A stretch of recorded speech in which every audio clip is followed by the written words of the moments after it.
Could you not only survive but thrive on less than $10 a week for your groceries? Yes!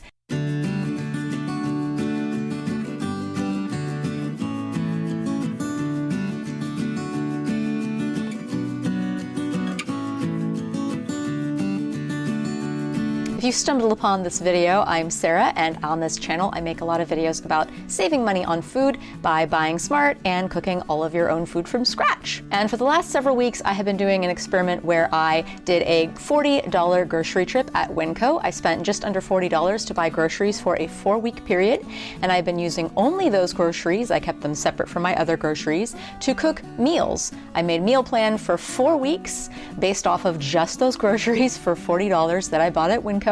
And each week I spend roughly on average around $10. And this is week 4, so it is the end of the entire experiment. And I wanted to clarify that in these videos my intention was to show how a person could do this. I did not personally eat just the meals that I cooked for the month. I have been sharing them with my husband. I've been freezing some of them. The reasons why I've been doing that will be forthcoming in a video next week. So if you're interested in the finer points of the experiment, tune in next week. But for now, for this week, I'm going to show you how I used up the rest of the groceries in my haul by making breakfast burritos, gnocchi with tomato sauce, veggie soup with homemade cheese crackers, and popcorn. So let's show you how to do that right now. So welcome to the beginning of week 4, the final week of our $40 month food. So for breakfast for this week, I'm going to be making breakfast burritos. And what you see here is a lot of like the rest of what I have, but we're not going to be using the full amount of some of these things. So I'm going to be using just under 2 cups of flour. You can't really see how much oil is left in here because the label is covering, but it's coming up to about here. That's pretty good. It looks like I've used like 3/4 of the oil so far. And we're not going to use all of these potatoes in the breakfast burrito. We're going to use 1/5 of the potatoes. And then this is the cheese, the rest of it that I froze so it wouldn't go bad. We're going to use 3/5 of the rest of this cheese for the breakfast burritos. We're going to use 6 eggs, and we're also going to use the rest of these chili spices. This is cumin, this is chili powder. We're going to use some black pepper, and look at all the salt I have left. I'm at the beginning of week 4, and I have so much salt left. I will definitely have leftover salt after this month is over. Live and learn. So let's get started. So my first order of business is to get 3/5 of this cheese separated off. And it looks like it's almost 10 centimeters across, so 1/5 of this is about 2 centimeters, just like a little under 2. 2 times 3 is 6 centimeters, so just under 6. I'm going to cut that. It's frozen, so it's kind of hard to cut. I'm going to have to very slowly saw. Okay, so this is going to be for our breakfast burritos, and this is going to be for something else this week. As you can see, when cheese is frozen, it kind of crumbles a little bit when you cut it.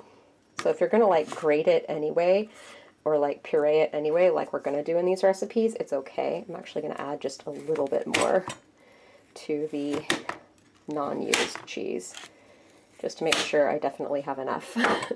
And see, it kind of crumbles. So it's not the best if you want to put it into clean slices for sandwiches or anything, but if you're going to melt it anyway, frozen cheese is totally fine. Then there's 12 potatoes left, and I need 1/5 of 12. Time to do some more math. So 1/5 of 12 is 2 potatoes, but like maybe on the slightly larger side. As you can see, like there's really small ones like this one, and then there's bigger ones like this one. So I'm going to do, I could do like 3 smaller ones.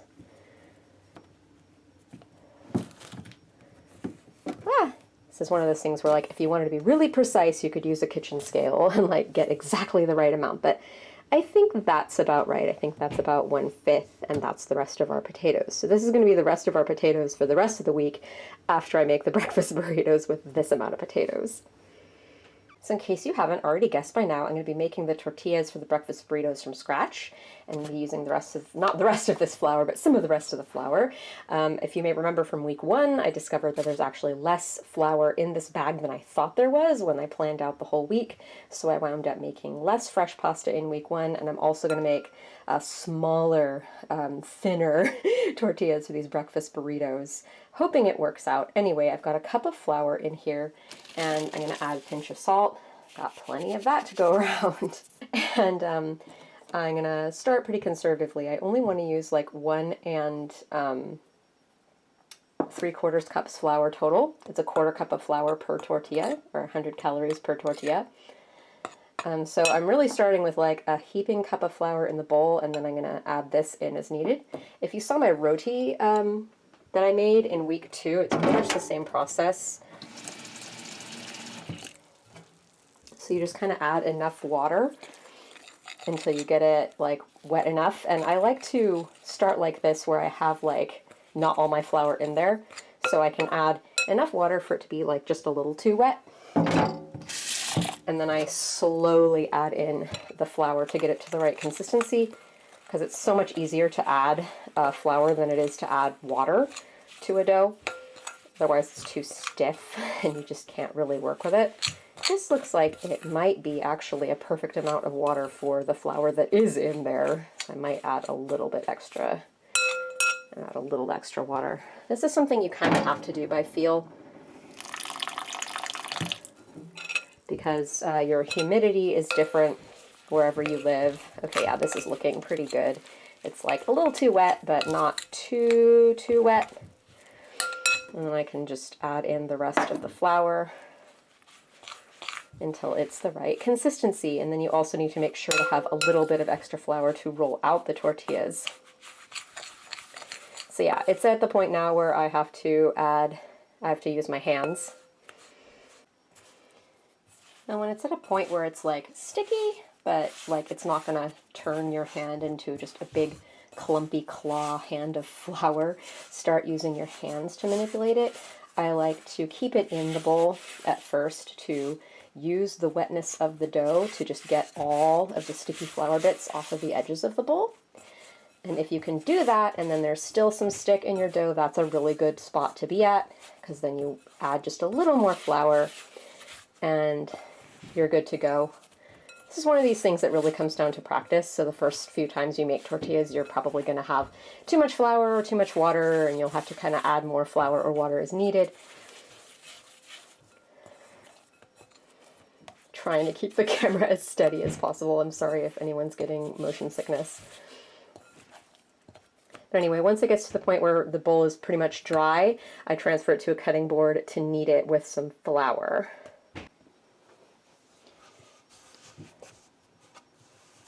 You want to give it a good kneading, because it'll give your tortillas a nice texture, and it'll also make them a lot easier to roll out if you knead them for a few minutes and then let the dough rest for a good 20 minutes before you attempt to roll them.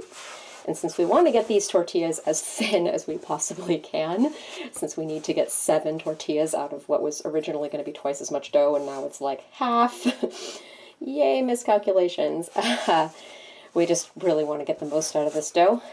I currently have my camera propped on the measuring cup that has a little bit of dusting flour left in it, and I'm periodically adding some to this as I need it to get it to the right moisture consistency. Again, it should like sort of stick a little bit to your hands, but not leave like all this stick on your hands.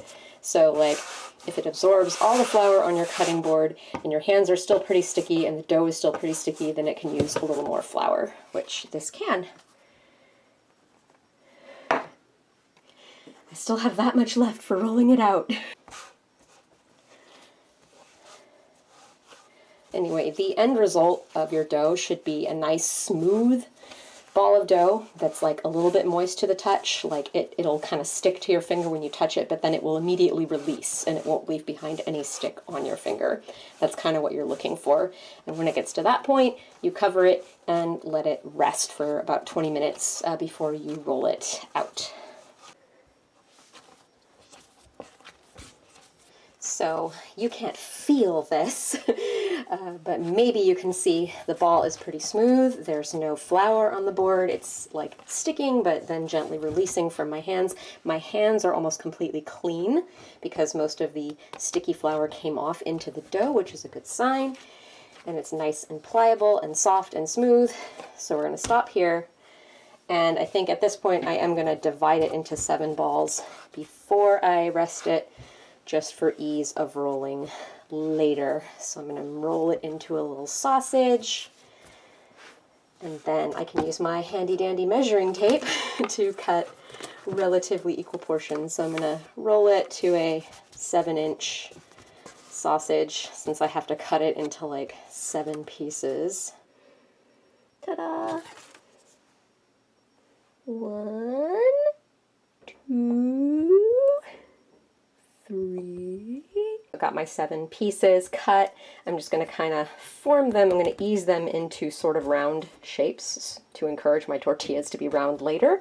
And then after I've done all of that, I'm going to have a light dusting of flour so they don't stick to the cutting board, and put them on that light dusting of flour, put a little light dusting of flour on top of them, and then cover them with a towel to rest. Again, you want these to rest for a good 20 minutes or so. If you do not let them rest, they will be really, really hard to roll out. They'll keep springing back on you, and you're going to get really frustrated. So let them rest for a good 20 minutes to hydrate and let the gluten relax. Make my old cut-up tank top, cover them up, and rest. And I soaked the remaining cup of pinto beans that I had, the dried pinto beans. I soaked them overnight, and then I cooked them, gently simmered them in water with some salt for a couple hours this morning, so I have some pinto beans as well on standby. Okay, for these breakfast burritos, I'm going to be using a 1/2 cup of oil. So I'm going to measure out the 1/2 cup of oil. So we're going to use this oil to fry our eggs and to fry our potatoes, so probably about a 1/4 cup of oil for each. So I've thoroughly washed these potatoes, and I'm just going to cut them into a small dice. They'll taste a lot better, like if you want to make them taste better, if you like parboil them first and then saute them in the oil. But I'm lazy and I don't like extra steps that aren't entirely necessary, so just dicing them, and I'm going to saute them by themselves in the pan. Meanwhile, I'm going to season my eggs. My oil is coming up to temperature for the potatoes, and I'm just going to pop some of my plentiful salt into my eggs. And I also have a lot of pepper still. I might have some leftover pepper. I skimped on it a little bit the first couple weeks because I was worried I'd run out, but now it looks like I didn't have to do that. So I'm probably just going to be very generous with the pepper this week. We're going to scramble these eggs for easier cooking, and we're going to cook these right after the potatoes. And I've portioned my frozen cheese. They're still in slices for now, but they will crumble quite easily when I want to distribute them. So each burrito is going to get one of these bigger slices and one of these smaller slices. This Franken slice counts as one smaller slice. So I've got 7 smaller slices, 7 larger slices. Each burrito gets one of each. My oil is smoking, so it's time to put in the potatoes with one hand and make a mess. So we're going to sort of steam fry these potatoes. So we're kind of skipping that step where you, boil them first before you fry them. Dirties up less dishes, takes less time. Seasoning them generously with some of my ample salt. And I'm also going to season them with pepper. A lot of pepper. And all of the rest of this chili powder.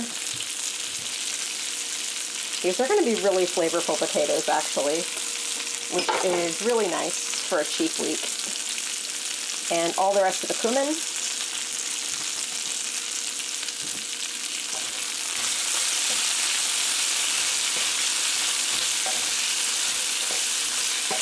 We're not going to have any hot sauce for this burrito. We're not going to have any chorizo for this burrito. So by adding the spices to the potatoes, we're kind of making up for that.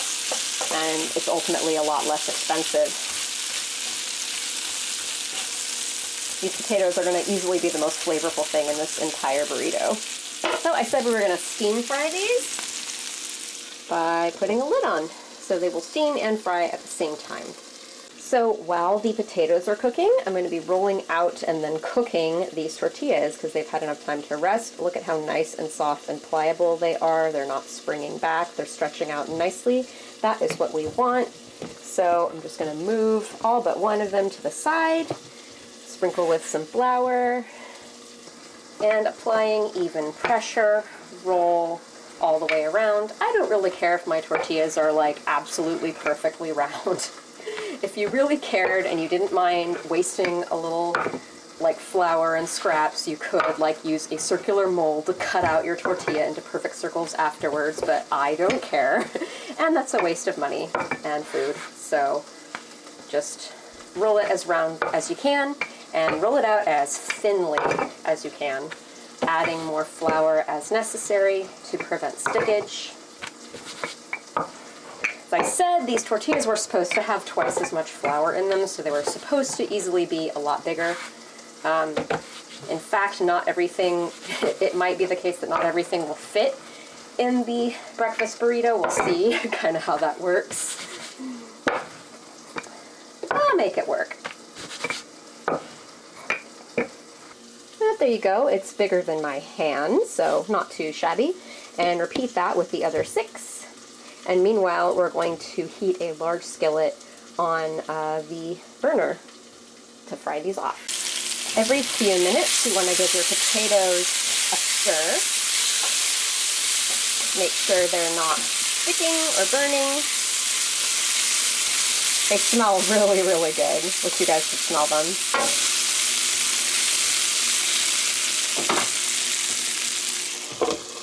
And meanwhile, we have a large non-stick skillet to fry the tortillas. Cast iron is better, but I'm currently using my cast iron skillet for that.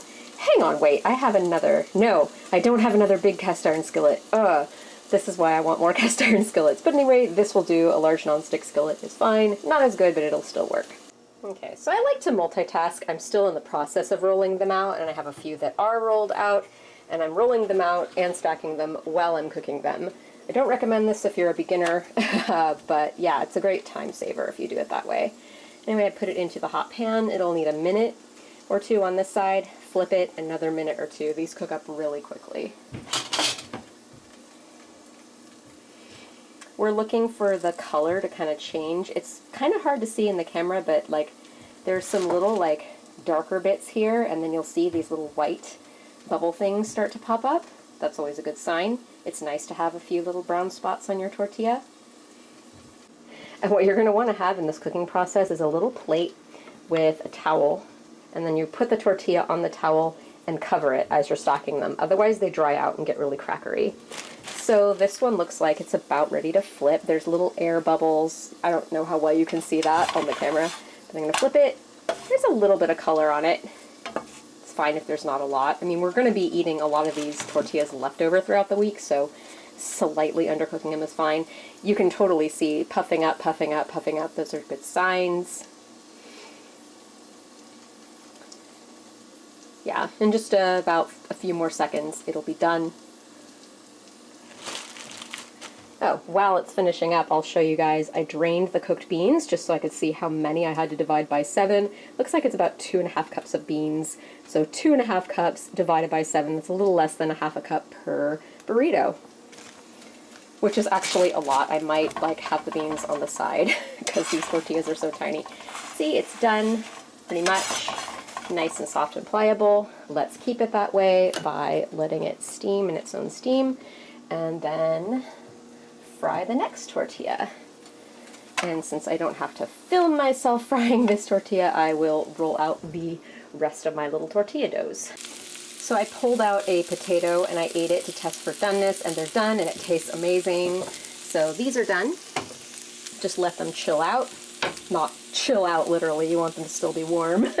Second tortilla looks like it's about done. So as you can see, it's a lot of multitasking, this dish, but a lot of this is prep work.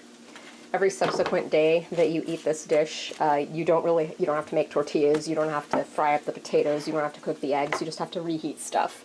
So the first day it's a lot of work, and of course you can do this in sections. You can cook the tortillas while you're not cooking potatoes and other things. I just like doing it all at the same time to save time. So I've transferred the potatoes into a bowl so that this pan can be free to fry up the scrambled eggs. There's some lovely spices still in the pan, so it'll season the eggs even further. Just gonna give it another whack to loosen them up, and put the oil in the pan and let it come back to temperature.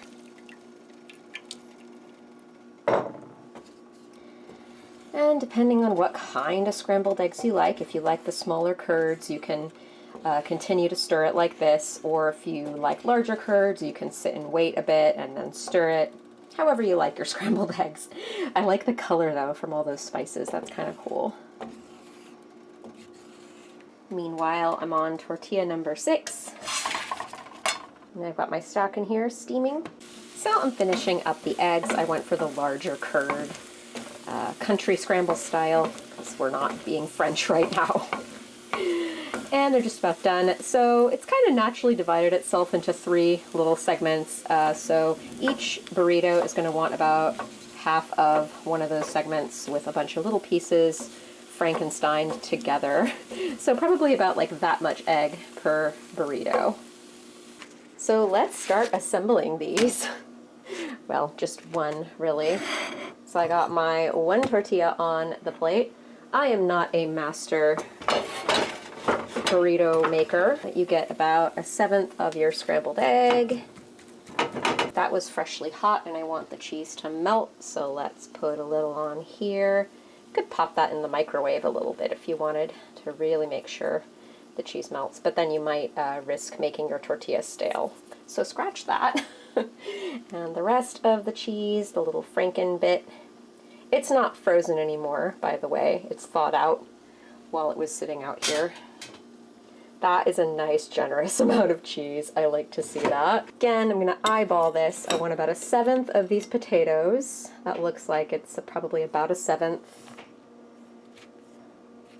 And again, this potato mixture kind of is our replacement for our chorizo in a way. It's like the potato and chorizo component at the same time because of the heavy seasoning we put on it. And then about a little less than 1/2 cup of the beans, which I honestly don't really like.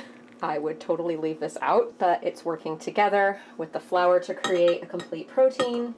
And I will probably not be able to wrap this properly like one would a burrito, so I'm probably just going to kind of leave it like that. And everyone can kind of see the glory that's in the burrito. And behold, it's burrito-y beanie goodness. And there you have it, a messy breakfast burrito that's falling apart and has too many beans in it, because it has any beans in it. But let's see how this thing tastes, if I can eat it daintily.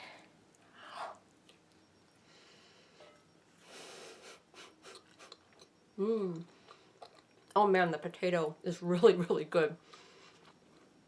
Potato is easily the best part of this whole burrito, and that generous amount of cheese is really a lifesaver, especially with all these beans. Yeah, surprisingly quite good.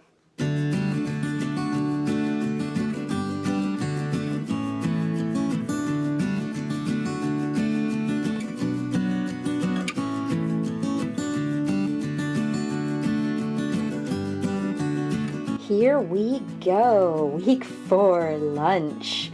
This might look like a bunch of junk and random stuff, but it's going to come together into a vegetable noodle soup with cheese crackers.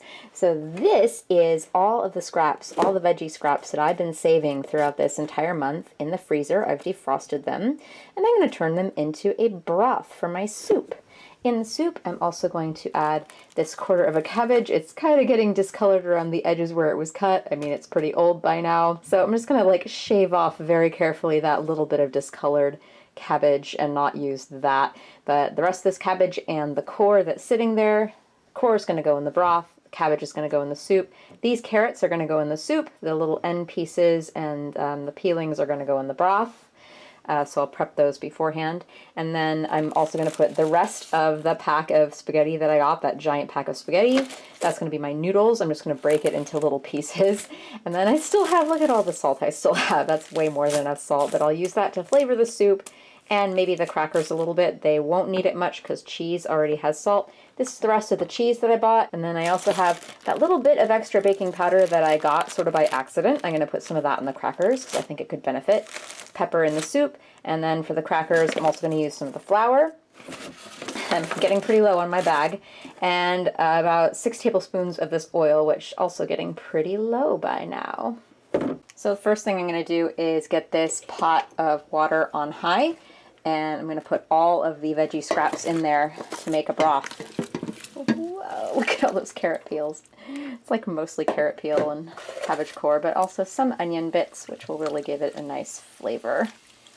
I could always put the salt in after it's cooked, but I'm going to go ahead and put some in now, as well as some of the pepper.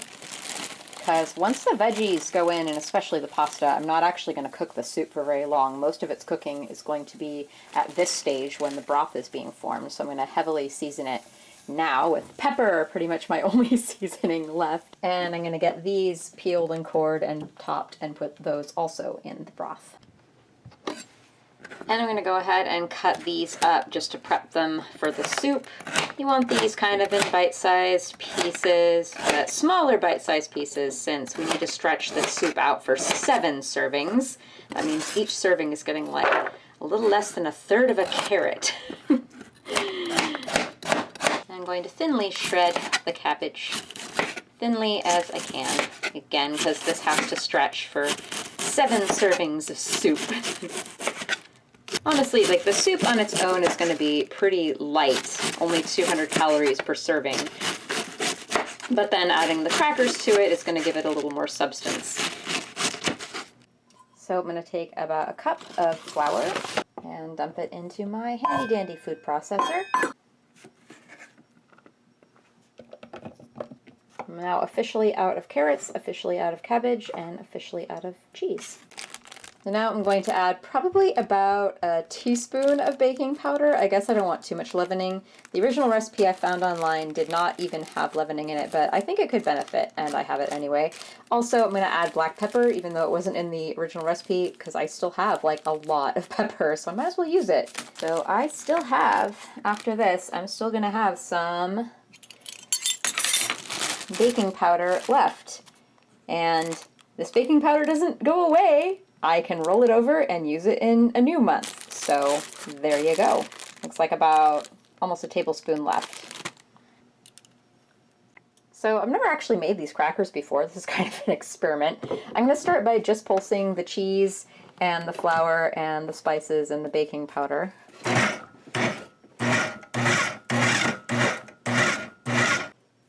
So this is neat. It's kind of like a cheesy cornmeal texture, and if I press it with my fingers, it comes together just a little bit. So I'm going to add in the 6 tablespoons of vegetable oil and then add any water, I guess, if I need more moisture in this dough. 6 tablespoons, otherwise known as 3/8 of a cup.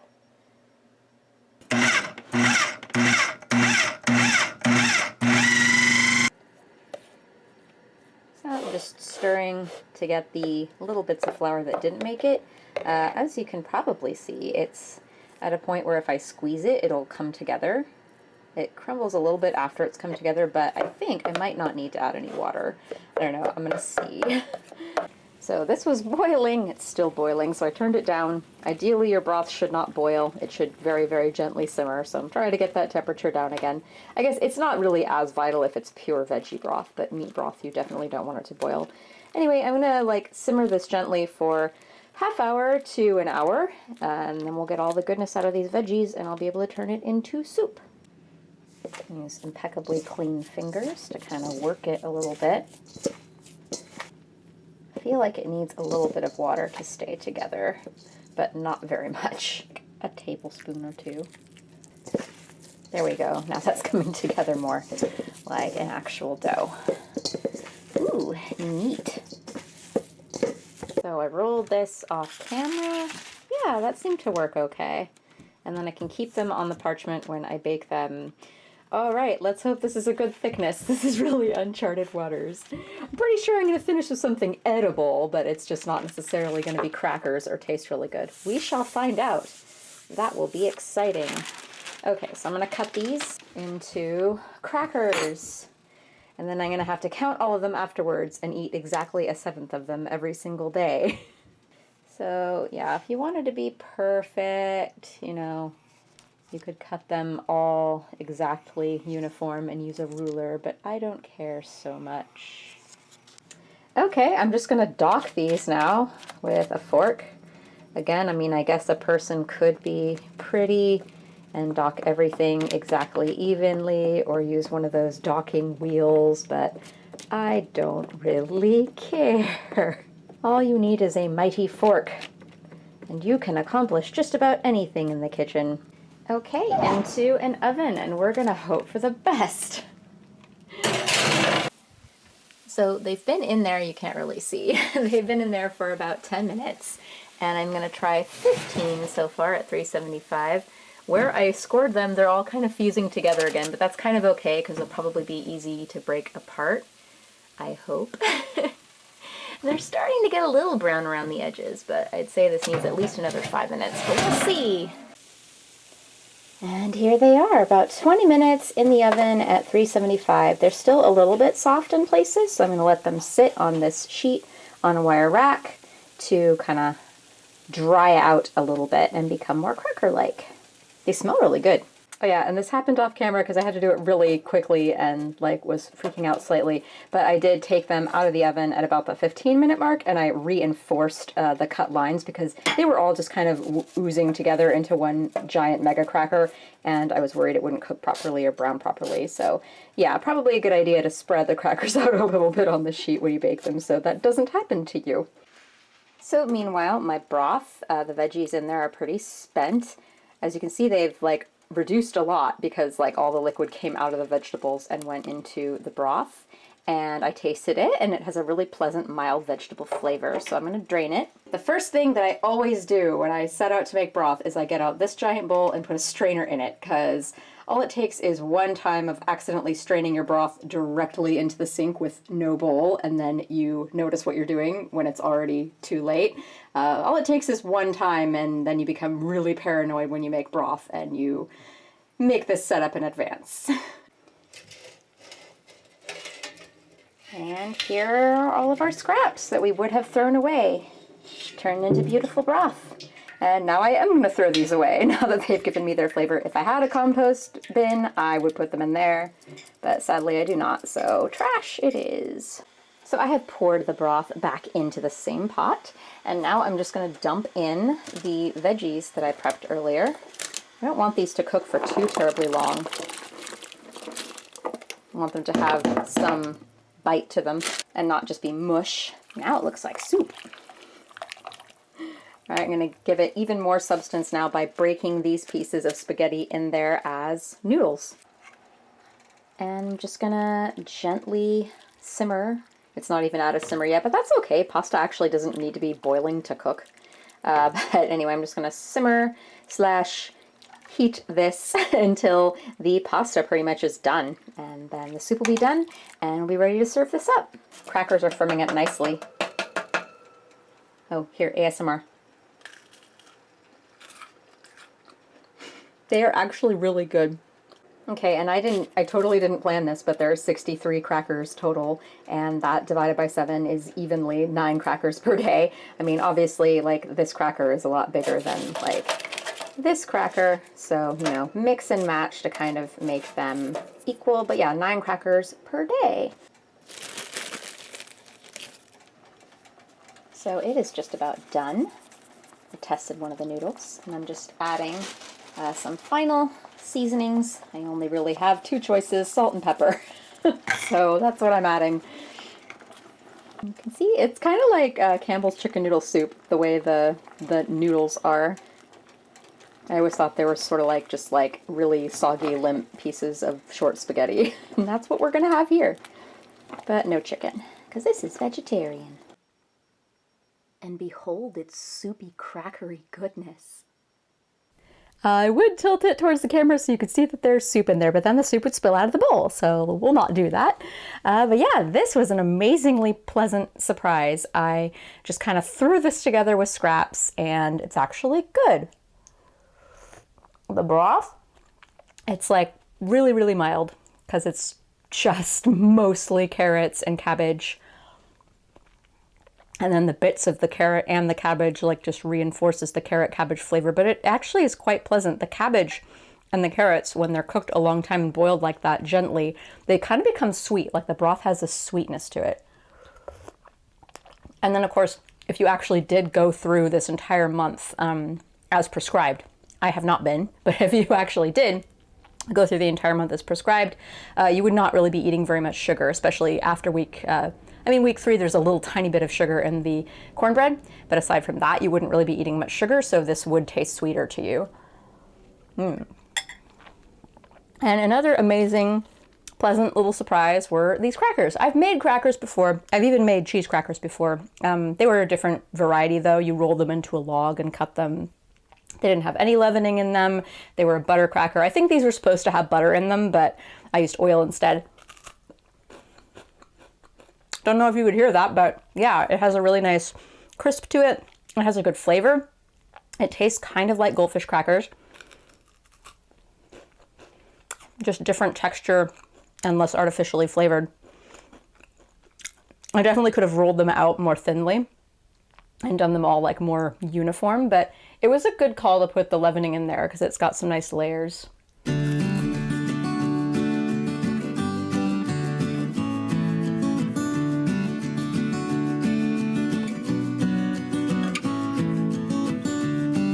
Okay, we are on the home stretch now.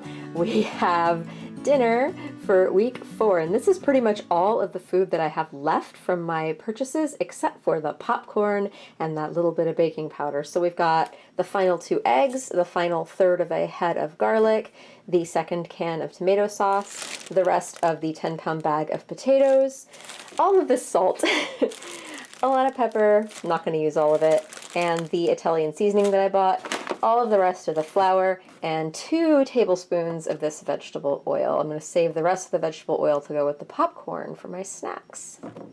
So with this, I'm going to be making gnocchi with tomato sauce.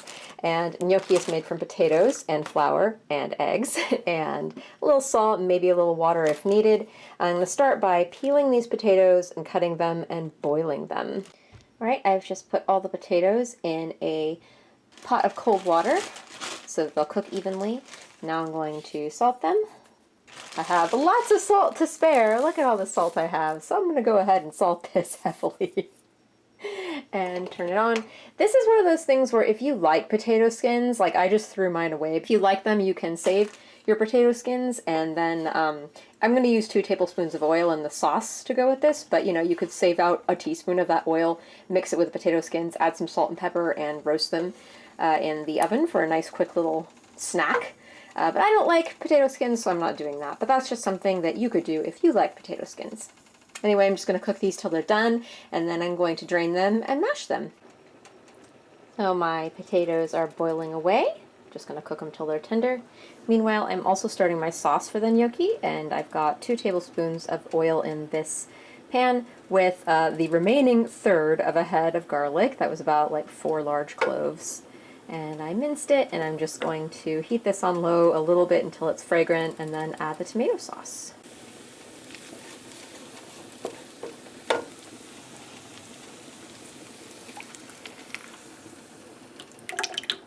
I'm also going to add all of this Italian seasoning. It's a couple tablespoons worth. Makes such a big difference, flavor-wise.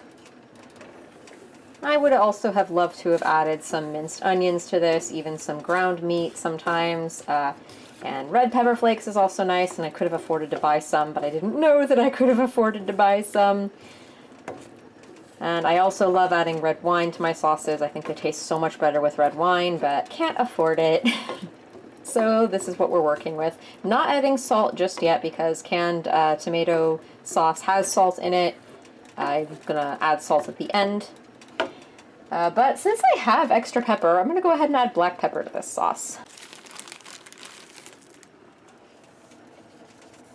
Now you want to just really gently simmer this for, I mean, it doesn't have to go that long since there's really not much in the sauce. If I had more things in here, I'd have to simmer it a lot longer, but if it's just garlic and some other spices, like, you could get away with simmering this as little as like 15 minutes. I'll probably go for a half hour.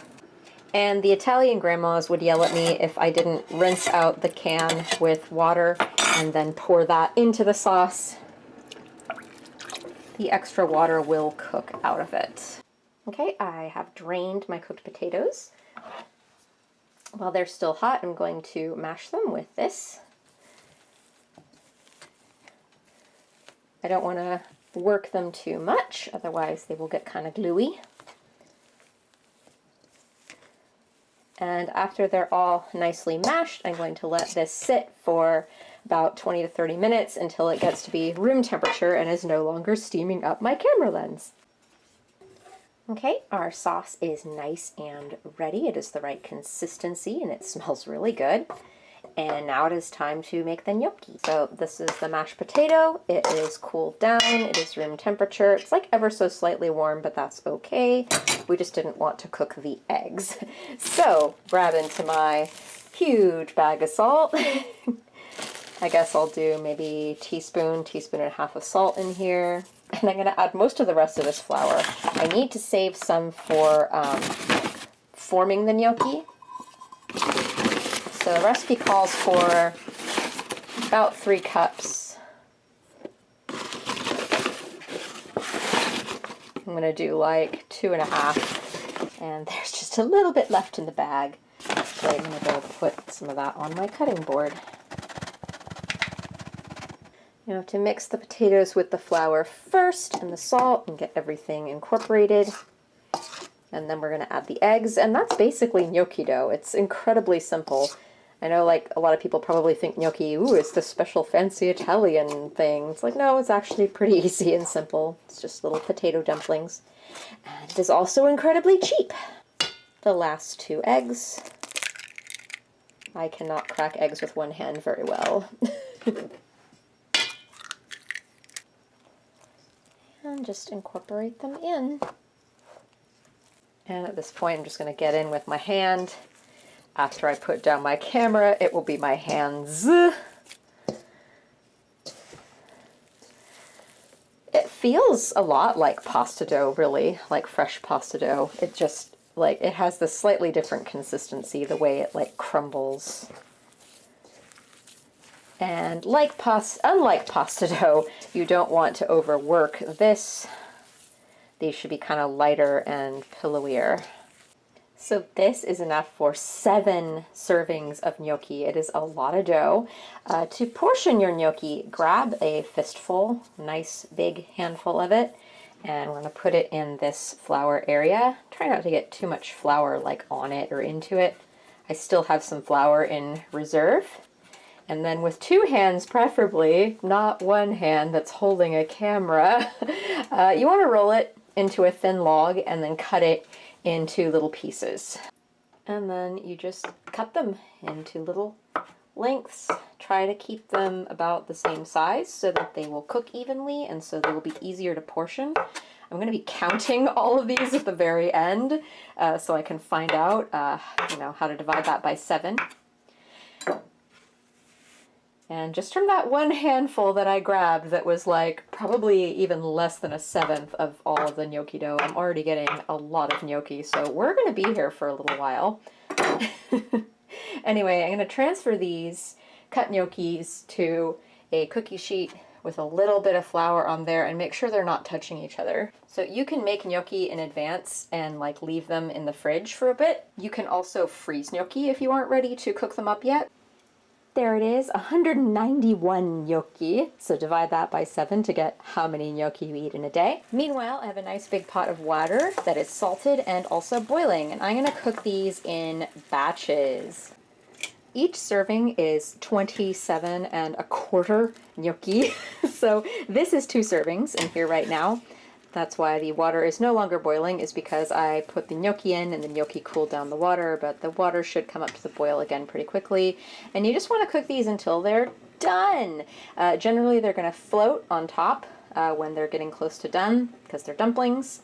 And if you have any doubts, just take one out and nibble on it and see if it tastes done to you. I have a strainer waiting to receive my gnocchi once they're cooked. And these are going to be ones that I'm going to eat leftover. I want to have my freshest batch be the one that I eat now. And I'm going to reheat my sauce a little bit. Okay, I just tasted one and it's ever so slightly under. So I'm going to take them out now because that way when I reheat them, when I eat leftover gnocchi, it will cook all the way through. 1, 2, 3, 4, 5, 6, 7.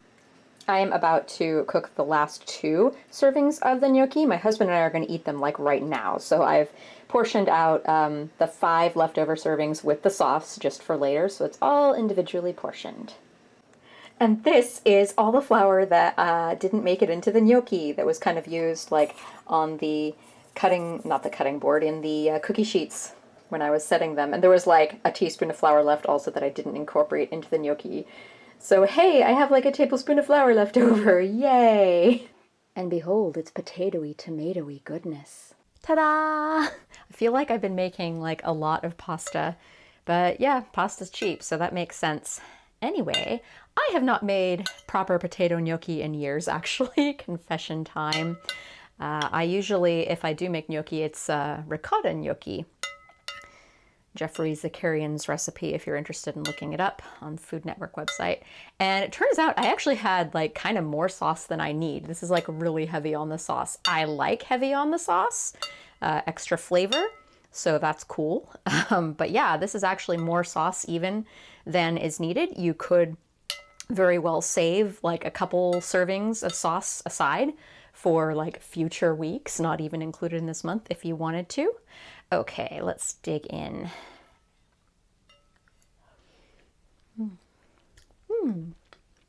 Very comfort foody. Yeah, it's like I definitely prefer pasta over gnocchi. And if I am going to have a gnocchi, I usually prefer it in like a simpler like butter sage garlic sauce. And the sauce is missing red wine, but it's still good. And yeah, I definitely add Parmesan cheese and fresh basil to make it taste even better. But you know, what can you do?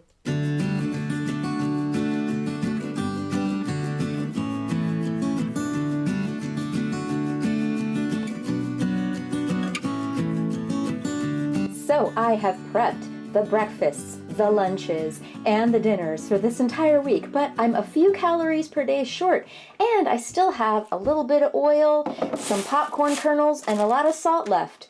Gee, whatever shall I make? So I have recently discovered stovetop popcorn. I always knew it was a thing, and I always knew it was better than microwave or air pop popcorn, but I'd never tried it until literally a few days ago, and it's wonderful. So anyway, you're gonna start with a 1/4 cup of kernels. I have 1 3/4 cups kernels total in this bag, so every serving is going to be a 1/4 cup of kernels. So you start with a 1.5 tablespoons of oil. Basically, we're just using up the rest of our oil. So 1/7 of the rest of the oil, which is a 1.5 tablespoons. In goes your kernels. And we have so much salt. Put in as much as you need. And then we need to cover the bowl with foil and poke some holes in it. I have done this, like I said, a couple days ago. I kept the foil from that, so I'm just going to reuse that foil. So as you can see, the bowl is covered with foil. There are some little holes up there because you want some steam to be able to escape. And then I have my burner. Ooh, it's nice and warm. It's on medium. If you are in a crappy apartment like I am with a crappy electric stove, medium should be like around 4. It should not be like 5 or 6. These stoves are really strong, so like 4-ish, 3-ish on a crappy apartment stove. Get your burner preheated before you start popping. Okay, our burner is preheated, so it's time to put this directly on the burner. Only try this with a big metal bowl like this. Don't try it with any other kind of bowl. And you're gonna put it on here, and you're just gonna start shaking it. And at first, nothing is gonna happen for a minute or so, but then it'll start popping. And you just keep shaking it until you don't hear popping sounds anymore. And that's really all there is to it. Let's not burn my hands. Okay, 2 minutes later, it's popping.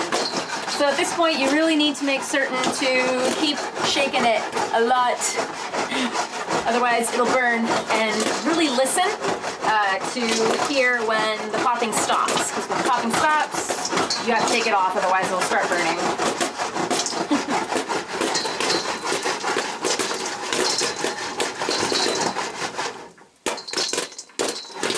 So once you have ceased to hear the popping, remove the foil. Don't burn yourself on the steam. And voila, popcorn. I love this method because the bowl, like that you cooked it in, you can eat it out of, and it's nice and warm. You don't have to put it into a cold bowl, and it's just, look at it, it's so nice and light and popped and delicious. However, for thumbnail's sake, I'm going to transfer it into this smaller metal bowl that I have warming on the burner. And behold, its salty, popcorny goodness. I always list 2 ingredients for these behold reveals, and this one only has 3 ingredients total, so. And it is so good. It is just like movie popcorn. I mean, without the fake butter stuff on. And actually, some places do use real butter. But yeah, you could add real butter to this afterwards. You could pop it in different kinds of fat. You could even pop it in bacon grease and have bacony popcorn.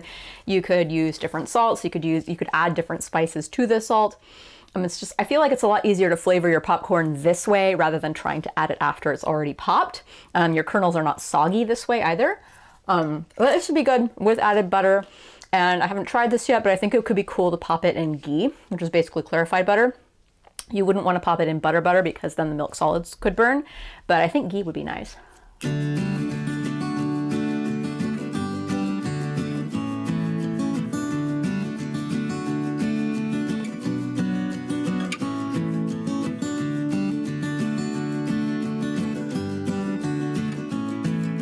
And there you have it, the end of the entire 4-week experiment. This is where I award my MVP dish of the week, and this week I gotta hand it to that veggie soup with those cheese crackers. That veggie soup was a lot tastier than I thought it was going to be for a soup with very few ingredients in it. Especially that broth, it was actually really nice. And then the cheese crackers, I think that recipe needs a little fine tuning. I would use probably half the fat and I would use butter instead of vegetable oil because it would taste better.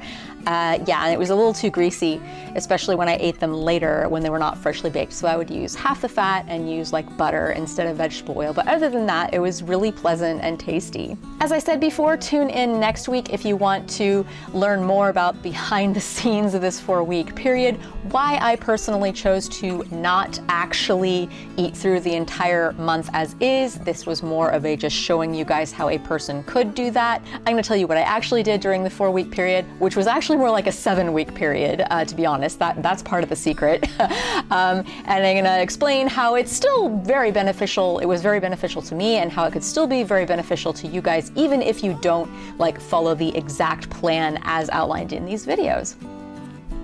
Thanks for watching this extremely long video, and I'll see you next week.